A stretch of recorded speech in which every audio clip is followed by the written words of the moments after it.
जून 1984 अमृतसर का एक शांत शहर, लेकिन उस रात हवा में कुछ अलग था। रात के अंधेरे में सड़कों पर असामान्य सन्नाटा था। अचानक दूर से भारी गाड़ियों की आवाज सुनाई देने लगी, टैंकों की गड़गड़ाहट, सैनिकों के कदमों की आवाज और आसमान में मंडराते हेलीकॉप्टर। ऐसा लग रहा था जैसे कोई बड़ा युद्ध शुरू होने वाला हो, लेकिन ये कोई सीमा पर होने वाला युद्ध नहीं था। ये भारत के सबसे पवित्र धार्मिक स्थलों में से एक गोल्डन टेम्पल के अंदर होने वाला था। एक ऐसा ऑपरेशन जिसने पूरे देश को हिला दिया, एक ऐसा फैसला जिसने इतिहास की दिशा बदल दी, और एक ऐसी घटना जिसके असर आज भी महसूस किए जाते हैं। ये कहानी है ऑपरेशन ब्लू स्टार की, एक ऐसा मिशन जिसे भारतीय इतिहास के सबसे विवादित और खतरनाक ऑपरेशनों में गिना जाता है। लेकिन आखिर ऐसा क्या हुआ था कि भारतीय सेना को अपने ही देश के सबसे पवित्र स्थल में प्रवेश करना पड़ा? इस सवाल का जवाब जानने के लिए हमें समय में थोड़ा पीछे जाना होगा। पंजाब, एक शांत प्रदेश से अशांति की ओर। 1970 के दशक की शुरुआत में पंजाब एक खुशहाल और शांत प्रदेश माना जाता था। यहाँ के खेत लहलहाते थे, लोग मेहनती थे और जीवन सामान्य तरीके से चल रहा था। लेकिन धीरे धीरे हालात बदलने लगे। कुछ राजनीतिक और धार्मिक मांगे सामने आने लगी। इन मांगों को लेकर बहस और मतभेद बढ़ने लगे। लोगों के बीच असंतोष की भावना धीरे धीरे बढ़ने लगी। इसी दौरान एक नाम धीरे धीरे चर्चा में आने लगा, जरनैल सिंह भिंडरावाले। भिंडरावाले एक धार्मिक प्रचारक थे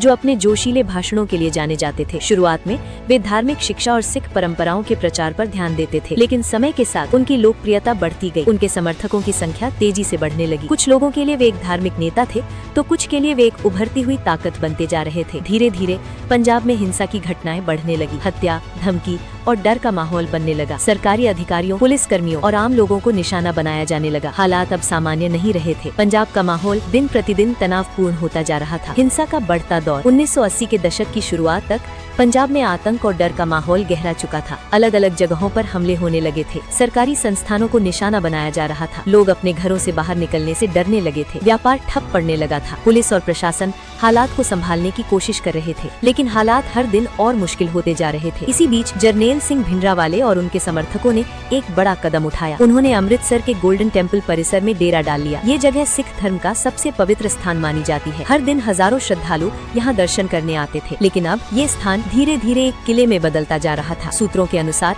मंदिर परिसर के अंदर हथियार जमा किए जाने लगे थे। किलेबंदी की जा रही थी। ऊंची इमारतों पर निगरानी के इंतजाम किए गए थे। सरकार के लिए ये स्थिति बेहद चिंता की बात थी, क्योंकि अब मामला सिर्फ कानून व्यवस्था का नहीं था, ये देश की सुरक्षा और शांति से जुड़ा हुआ था। सरकार के सामने सबसे बड़ी चुनौती उस समय देश की प्रधानमंत्री थी इंदिरा गांधी। उनके सामने एक बहुत कठिन फैसला था। एक तरफ था देश की सुरक्षा और कानून व्यवस्था, और दूसरी तरफ था एक पवित्र धार्मिक स्थल जहाँ कोई भी कदम बहुत सोच समझ कर उठाना जरूरी था। सरकार ने पहले बातचीत का रास्ता अपनाने की कोशिश की। कई बार समझौते की कोशिश की गई, लेकिन हालात सुधरने के बजाय और बिगड़ते चले गए। हिंसा की घटनाएं लगातार बढ़ रही थी। लोगों में डर और गुस्सा दोनों बढ़ रहे थे। अब ये साफ हो चुका था कि हालात सामान्य तरीके से संभालना आसान नहीं होगा। मंदिर परिसर का किले में बदलना। समय बीतता गया और हालात और गंभीर होते गए। रिपोर्ट्स के अनुसार गोल्डन टेम्पल परिसर के अंदर हथियारों का जखीरा बढ़ता जा रहा था। कुछ इमारतों को मजबूत बना दिया गया था। बंकर बनाए गए थे। सुरक्षा के लिए ऊंची जगहों पर निगरानी रखी जा रही थी। सबसे ज्यादा चिंता का विषय था अकाल तख्त। अकाल तख्त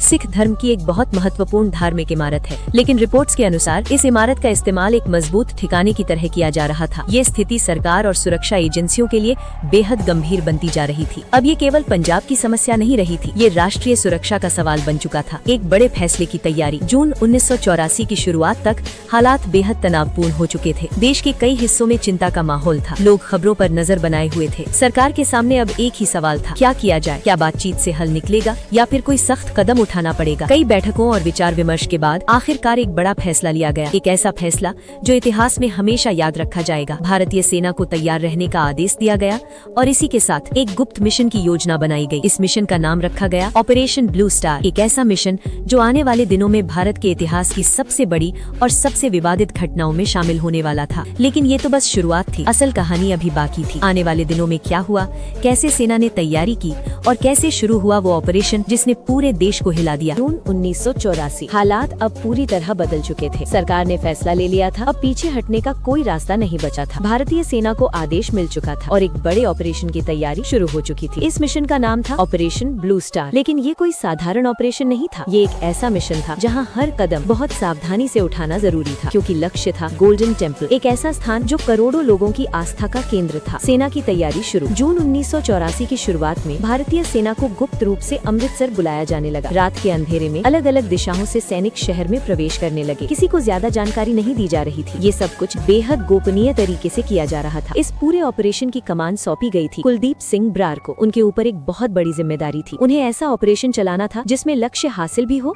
और नुकसान कम से कम हो। लेकिन हालात आसान नहीं थे। रिपोर्ट्स के अनुसार जरनैल सिंह भिंडरानवाले और उनके समर्थकों ने मंदिर परिसर को एक मजबूत किले में बदल दिया था। ऊंची इमारतों पर हथियारबंद लोग तैनात थे, बंकर बनाए जा चुके थे और कई जगहों पर मशीन गन जैसे हथियार लगाए गए थे। इससे साफ था ये मिशन आसान नहीं होने वाला था। शहर में कर्फ्यू और तनाव। जैसे जैसे ऑपरेशन की तारीख करीब आ रही थी, अमृतसर का माहौल और ज्यादा तनावपूर्ण होता जा रहा था। शहर में कर्फ्यू लगा दिया गया। सभी रास्तों पर सेना और पुलिस तैनात कर दी गई। फोन और संचार सेवाओं पर भी रोक लगा दी गई। लोग अपने घरों में कैद हो गए थे। सड़कें लगभग खाली हो चुकी थी। पूरा शहर एक अनजाने डर में जी रहा था। किसी को ठीक ठीक पता नहीं था कि आगे क्या होने वाला है। ऑपरेशन की शुरुआत 3 जून 1984। आखिरकार वो दिन आ गया। 3 जून 1984 अमृतसर पूरी तरह सेना के नियंत्रण में आ चुका था। उस दिन एक खास वजह से भी भीड़ ज्यादा थी, क्योंकि ये दिन सिखों के एक महत्वपूर्ण धार्मिक अवसर के आसपास का समय था। इस वजह से गोल्डन टेम्पल परिसर में कई श्रद्धालु मौजूद थे। ये स्थिति और भी जटिल हो गई। सेना के सामने सबसे बड़ी चुनौती थी निर्दोष लोगों को सुरक्षित रखना और साथ ही मिशन को पूरा करना। शुरुआत में सेना ने लाउडस्पीकर के जरिए लोगों से अपील की। उन्हें मंदिर परिसर से बाहर निकलने के लिए कहा गया। कुछ लोग बाहर आ गए, लेकिन कई लोग अंदर ही रह गए। हालात अब बेहद संवेदनशील हो चुके थे। पहली मुठभेड़ 5 जून 1984 की रात ऑपरेशन ने एक नया मोड़ लिया। सेना ने मंदिर परिसर की ओर बढ़ना शुरू किया। जैसे ही सैनिक आगे बढ़े, अचानक गोलियों की आवाज गूंज उठी। अंदर से भारी गोलीबारी शुरू हो चुकी थी। ये पहली बड़ी मुठभेड़ थी। सैनिकों को आगे बढ़ना बेहद मुश्किल हो रहा था, क्योंकि सामने से लगातार गोलियां चलाई जा रही थी। हर कदम पर खतरा था। हर मोड़ पर एक नई चुनौती खड़ी थी। ये अब एक खतरनाक युद्ध का रूप ले चुका था। अकाल तख्त के आसपास सबसे बड़ी लड़ाई। सबसे ज्यादा संघर्ष हुआ अकाल तख्त के आसपास। यही वो जगह थी जहां सबसे मजबूत किलेबंदी की गई थी। सेना को आगे बढ़ने में भारी मुश्किलों का सामना करना पड़ा। रिपोर्ट्स के अनुसार इस दौरान भारी गोलीबारी हुई। दोनों तरफ से लगातार फायरिंग होती रही। रात का अंधेरा, चारों तरफ गोलियों की आवाज और बीच में फंसे सैनिक। ये दृश्य किसी युद्ध से कम नहीं था। हालात इतने गंभीर हो गए थे कि सेना को बख्तरबंद वाहनों का इस्तेमाल करना पड़ा। इस दौरान कई इमारतों को नुकसान हुआ। सबसे ज्यादा नुकसान अकाल तख्त को हुआ। ये स्थिति पूरे देश के लिए एक भावनात्मक पल बन चुकी थी। ऑपरेशन का निर्णायक मोड़ 6 जून 1984 की सुबह ऑपरेशन अपने सबसे निर्णायक मोड़ पर पहुंच चुका था। लगातार कई घंटों की मुठभेड़ के बाद